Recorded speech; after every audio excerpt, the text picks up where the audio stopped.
Hello, everyone. Jeff here, and it's Good Friday. Uh, I wanted to start off, and I just had a question for you guys. Have you ever asked yourself, what is so good about Good Friday? Well, I'm going to read the scripture here. Mark 15 starts out at verse 16. The soldiers took Jesus into the courtyard of the governor's headquarters and called out the entire regiment. They dressed him in purple robe, and they wove branches into a crown and put it on his head. They then saluted him and taunted, "Hail, King of the Jews!" And they struck him on the head with a reed, spit on him, and dropped to their knees in mock worship. When they were finally tired of mocking him, they took off the purple robe and put on his clothes on him again. Then they led him away to be crucified. A passerby named Simon, who was from Cyrene, was coming in from the countryside just then, and the soldiers forced him to carry Jesus' cross. And they brought Jesus to a place called Golgotha, which means the place of the skull. They offered him wine, and he refused it. Then the soldiers nailed him to the cross. They divided his clothes, threw dice to decide who would get each piece. It was 9 o'clock in the morning when they crucified him. A sign announced the charge against him. It read, "The King of the Jews." 2 revolutionaries were crucified with him, one on his right and one on his left. The people passing by shouted abuse, shaking their heads in mockery. "Ha, look at you now," they yelled at him. "You said you were going to destroy the temple and rebuild it in 3 days. Well then, save yourself and come down from the cross." The leading priests and teachers of religious law also mocked Jesus. They said, "He saved others, but yet he can't save himself. Let this Messiah, the King of Israel, come down from the cross so that we can see it and believe him." Even the men who were crucified with Jesus ridiculed him. At noon, darkness fell across the whole land until 3 o'clock. Then at 3 o'clock, Jesus called out with a loud voice, "Eloi, Eloi, lama sabachthani," which means, my God, why have you abandoned me?"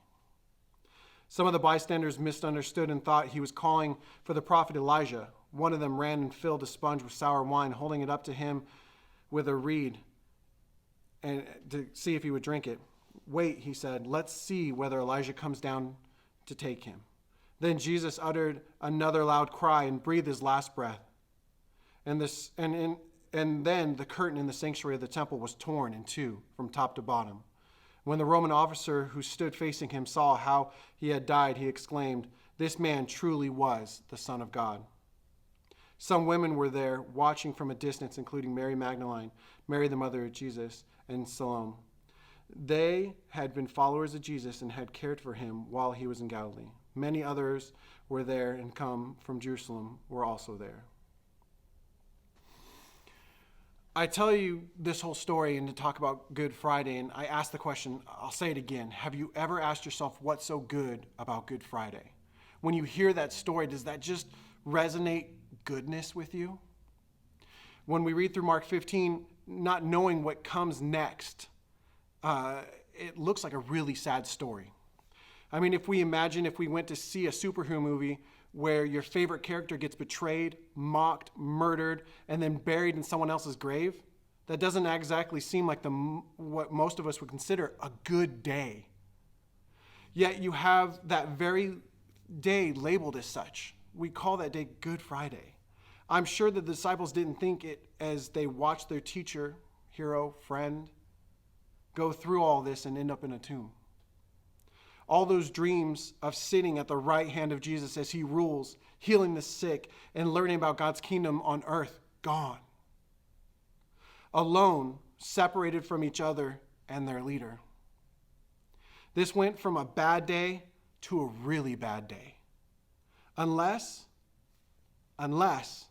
you can see it through God's eyes.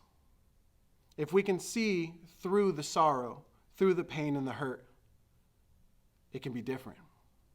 Sometimes we need to see things from a different perspective, God's perspective. When we take a step back and we allow God to move in our trials, we gain his vision for the situation. A vision where the hardest parts of our lives become tools to reach others. Our worst days become our best days when we can see God's plan through them. A plan which saves us all. A sacrifice for many made by one.